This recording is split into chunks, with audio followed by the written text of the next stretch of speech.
Welcome to the first pixel art critique or feedback video where I provide a couple of tips on how you can improve yourself based on the submissions I've got from my dear members of Discord community. Currently, we only have 3 submissions, one from King Master 13 with some cool characters, and we have 2 submissions with backgrounds from Tess or Taus and Alphabet Spaghetti. And since we have 2 submissions for backgrounds, I'm gonna cover these in today's video, and in the next one I'll go over the characters. Also, this is a 1-bit art. As you can imagine, the name of this channel is 1-bit Studio, so I definitely am very excited to start with this specific piece. Okay, we can start slowly with this image. One thing that I've noticed that you have dithering pattern and you didn't connect it as well as you could have.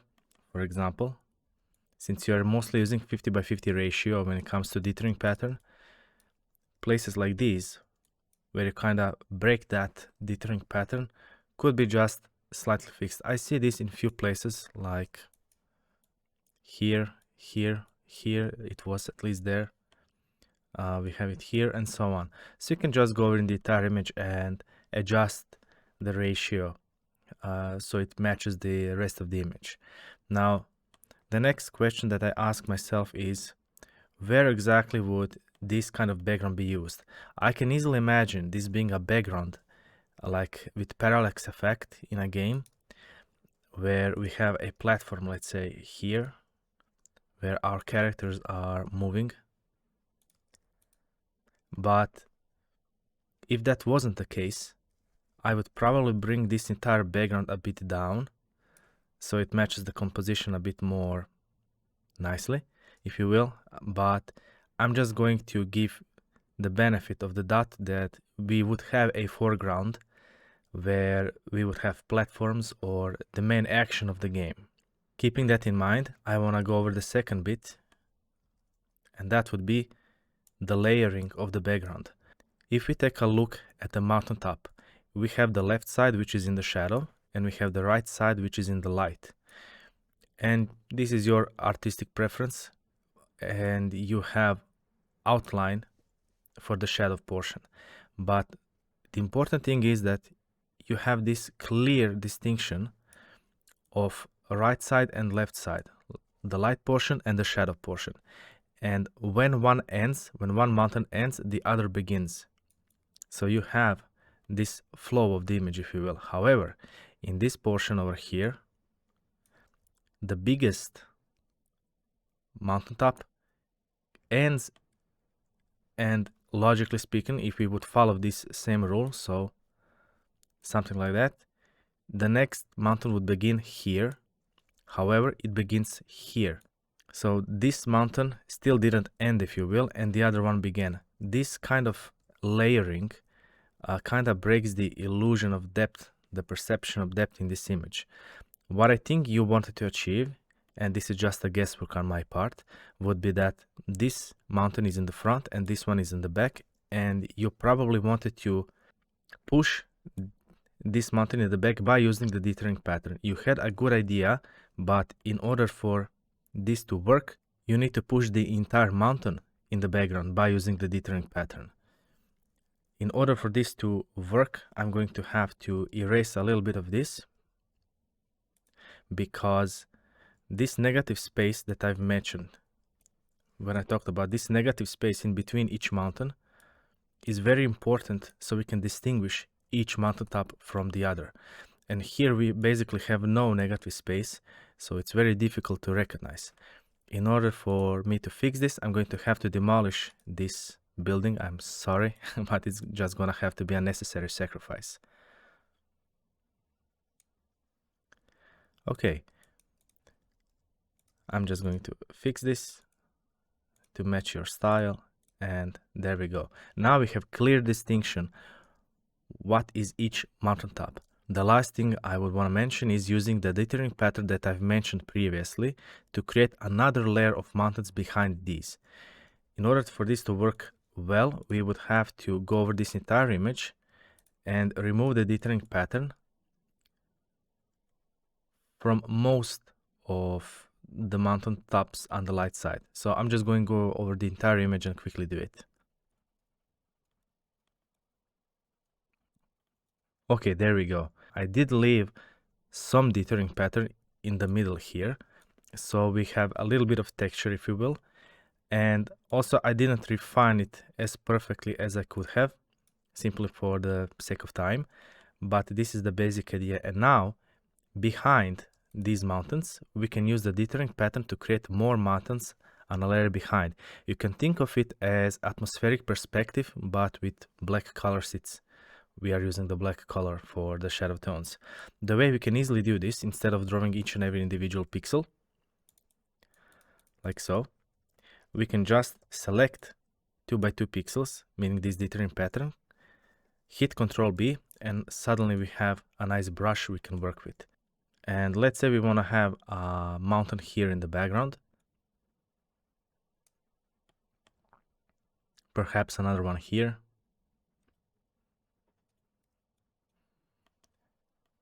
maybe another one here. There we go.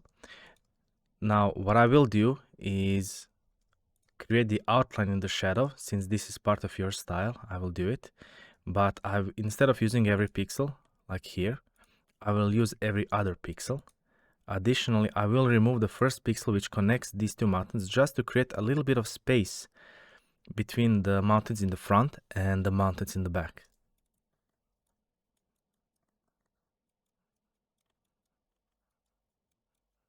And there we go. Now you have 2 layers of mountains, one in the back, so we have these ones, and we have mountains in the front. Of course, you can spend a lot more time on this and refine it, but hopefully these couple of tips will help you out to get to the next level. Thank you for your submission. Let's move on to the next image. This is our next submission, and similarly to what we did in the previous image, we will have to work a bit more with atmospheric perspective in this image as well.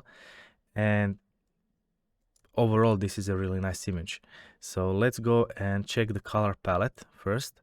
And I noticed that your brightest grass tone hue shifts towards the yellow, but the other tones don't hue shift at all. So I would take the mid-tone or the shadow tone for the grass, and I would just increase the contrast a little bit, just so it becomes a bit darker. And I'm going to do the same thing for the darkest shadow. And there we go. Now we have slightly higher contrast. I didn't want to mess with the color palette too much, but this is one thing. The next thing I would want to talk about is lighting in the scene. We have a cast shadow here, indicating that the light source is behind the tornado, but the tornado itself has lighter tones on the left side and darker tones on the other, meaning that we have a light source coming from somewhere around here. And even though this doesn't really match with the cast shadow, that's totally fine for dramatic effect. But the main thing is that we have lightning on the right side, and the lightning is a very strong source of light. Even though it's temporary, it's a very strong source of light. So what I would suggest doing is matching the lighting because of the lightning. There we go. I won't mess around too much with this portion, but this is something that you should always be taking into consideration. Where are the light sources? How strong are they? And how it would influence the overall scenery.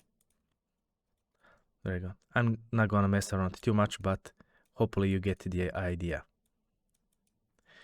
Now let's move on to the last portion, which I think would be the most important one for this piece. It's not the same as this one, where I can easily imagine being this a part of the background in a game, because it's an art piece, I would say. Maybe this could have been an ability icon in a game if it were smaller, but for this size, perhaps maybe some kind of an image in a storytelling scenario, in which case I think we could add more depth to it. And this can be achieved in 2 ways. One, introduce atmospheric perspective. And what this is basically applying the color of the atmosphere to the objects that are further away from the camera. In this case, let's say this was a hill in the background. Since the background is yellowish color, you already have a nice yellowish tone for the grass tone. By doing this, we've pushed these hills in the background, because if we didn't do that, right now it would look like this is a grassland and everything is very close to us. We have no sense of distance between the potential hills in the background and us as a viewer in this image. So I wanted to push these a bit in the background, and I'm also going to just lighten this color a little bit. And if you wanted to layer multiple hills, you can create another color which is even more yellow and even brighter, and place it in the background.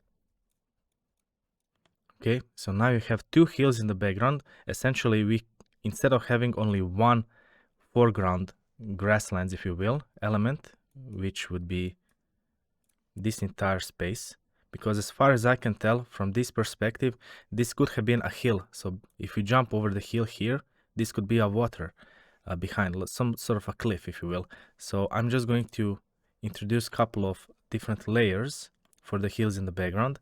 And the other thing that we can do, and this is a nice little trick whenever you are doing an art piece like this, is have three different layers of composition.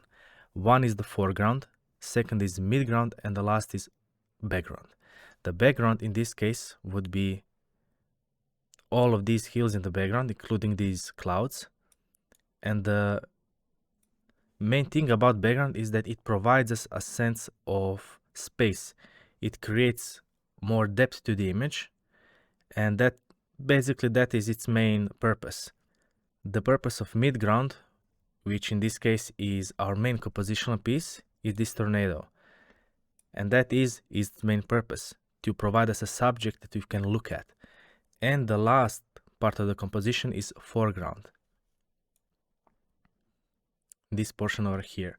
It's currently empty, and usually the main purpose of foreground is to provide us a sense of size, so how something tall or small is when compared to humans.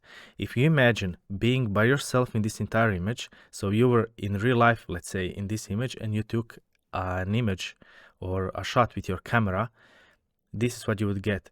You would usually hold your camera in the same height as your eye, so essentially we can say this is the horizon level, and this is the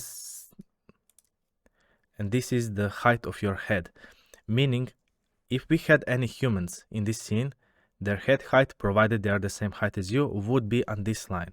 And this is something really nice to achieve some perspective. So let me show you what I mean if we apply just one little trick. This is the head height, the horizon line, let's say. Let's say this is the head, and if a person is very close to the tornado, and this is the head, we don't really have a lot of things to work with. But let's say they are trying to run away. But if that same person is closer to us, if we follow this line, and remember the head must be in the same height, or the tip of the head, provided they are the same height. If the person was closer to us, this would be roughly it. Now, I'm not going to refine this shape. I'm not going to spend time on that, but hopefully you get the idea. So let's say they were somewhere in between. This is how it would roughly look. Because we added humans in the foreground, and the main purpose of the foreground is to add a sense of size to the rest of the image. So now, because we added some humans, again following the horizon line, we have some sense of size of this entire tornado, because if we had no humans, I don't know how big or small this tornado is at all. By introducing some humans, now I have a lot better sense of how big it is and how actually dramatic this scene could be. And hopefully this will help you out. So to conclude, we have the foreground, which helps us determine the size of the main subject and the rest of the image. We have the midground, which is our main subject, and we have our background, which provides us more space or depth to the overall image. I hope this helped you out. Thank you for your submission. I hope to see you all in the next video as well. If you also want to join our wonderful Discord community, you can do so by enrolling into my pixel art master course, and you can do so by following the links in the video description. I hope to see you soon. And remember, just relax and have fun.